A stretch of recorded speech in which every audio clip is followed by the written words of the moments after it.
because what the purpose of this is to pass along our culture and our heritage, our Appalachian culture and heritage that was brought over by our Scotch-Irish ancestors. Some of these tunes, like Hangman's Reel, some of these tunes are hundreds of years old. Yes, they get changed, just like when you whisper in somebody's ear and they tell another.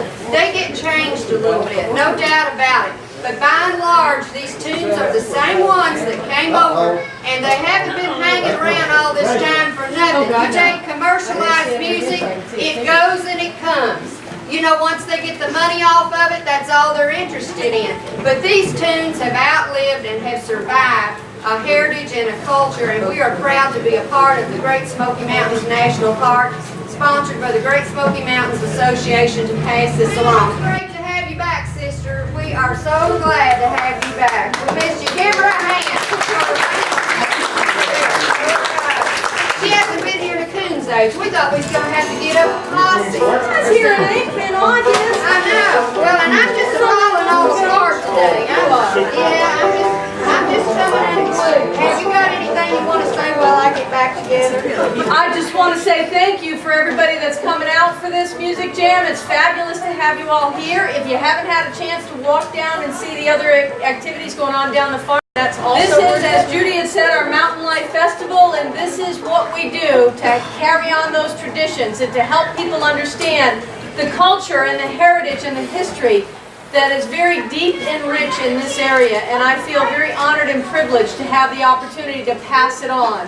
And to learn from folks like Judy and these musicians here. Everybody that you see here playing, they are all volunteers.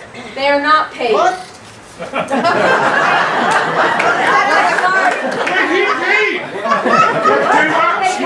The check's in the mail. He's been waiting a long time. Some of them are actually professional musicians that do play, that do have recordings and so forth. The Hukai and Lois are two great examples. These folks, normally we have to pay them to go and see them play. But we're very fortunate that they're sharing this opportunity with us, and we do appreciate it. I know there are several other people. Steve also is a paid musician. There's quite a few. Gary Zim. Gary Zim, yes. Got a lot of folks. This shoulder. Yeah, I know these. It's incredible. It is pretty amazing, and I just, from the bottom of my heart, folks, you can't imagine how grateful I am and how thankful I am that you decided to join us and play on our little porch here. When Judy came to me 5 years ago, when the visitor center opened, one of the things is we were planning this visitor center, and for those of you that don't realize, how many have been here before? All right. How many were here before we had this building? All right, so you know the old visitor center that we call the old visitor center? That was actually the administration building, second administration building for the park, completed in 1941, designated as a temporary visitor center in 1948. It was temporary until 2011. The opportunity that was presented to us on our 75th anniversary for the creation of the national park was Great Smoky Mountains Association came to the park and said, we would like to fund your visitor center.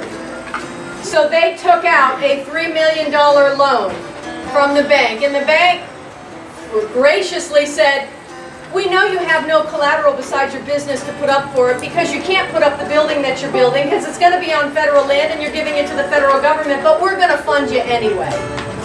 How many are members of Great Smoky Mountains Association? Thank you, thank you, thank you. We got 2 lifetime members right over here. Yay! And Weeby's a lifetime. There you go. Well, it is through the generosity and donations of those that are members of Great Smoky Mountains Association. How many bought something in the bookstore? Thank you, thank you, thank you. That's how we're paying the mortgage on this building. You will find that Great Smoky Mountains Association still is paying the mortgage for this facility. We are almost there, having completed funding it, which is amazing. And it's through the support of folks like you, with the memberships and the bookstores and so forth. Our partner, Friends of Great Smoky Mountains National Park. Is anybody a member of Friends of Great Smoky Mountains National Park? Okay, they are another organization organization that you don't hear as much about sometimes, but they are our quiet partners. They don't operate the bookstores or anything like that, but they do a lot of fundraising. And their fundraisers have brought in millions over the years. They are much younger than Great Smoky Mountains Association, which was established in 1953. They are only about 25 years old.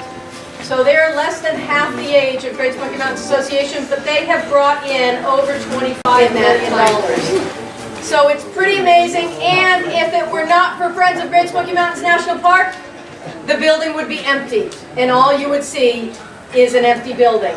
They furnish the museum exhibits that are in that building and all of the things that people can learn about. And those two organizations are the ones that support these types of programs.